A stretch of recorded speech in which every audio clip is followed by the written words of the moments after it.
It was a day that we didn't see a breakaway get established, but it was a really tough day because, as we heard from race director Kimberly Conti, it was more than 8 minutes ahead of schedule, by the end probably close to 10 minutes ahead of schedule, and under tricky conditions. As they rolled out from Tanunda, well, they would have been pretty happy that cobbles weren't on the race route today. It was a fairly long neutral as well away from Tanunda. They did a complete lap around Tanunda of around 5 kilometres.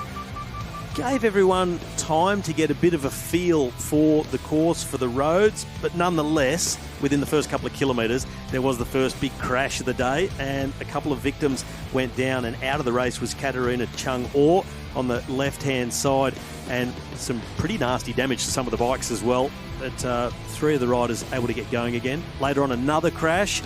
Amanda Spratt was involved, Lucy Stewart with the foot on the ground, but on the bottom of the pile was Rachel Nayland, and she'd injured her arm. She got strapped up, looked like she might get going again, but she's taken off to hospital for scans, and it was on to the first intermediate sprint.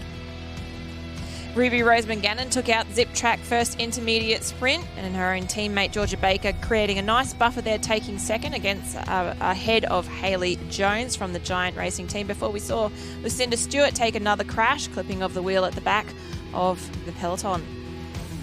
Through the second intermediate sprint was important for Ruby Roseman Gannon. Picking up these intermediate sprints, that is enough for 6 seconds worth of time bonuses, and then getting second on the stage at another 6. So she's got 12 seconds worth of time bonuses. The stage winner, Emily Watts, 10 seconds worth of time bonuses. So Ruby will be in the leader's jersey. This was a significant move, and we heard from Georgia Howe after the stage. And they were talking about pre-stage, she should attack there, and she did, trying to burn the sprinters. Roseman Gannon used a lot of energy in the intermediate sprints, try and make her pay for those efforts, try and make the race hard. Bike exchange, Jayco got back in control, full lead out. Roseman Gannon went long, but equally long and from further back. But having been in the wheels all day, Emily Watts crunched over the top for Knights of Suburbia. Timing was everything. Emily Watts was brilliant. So too was Ruby Roseman Gannon.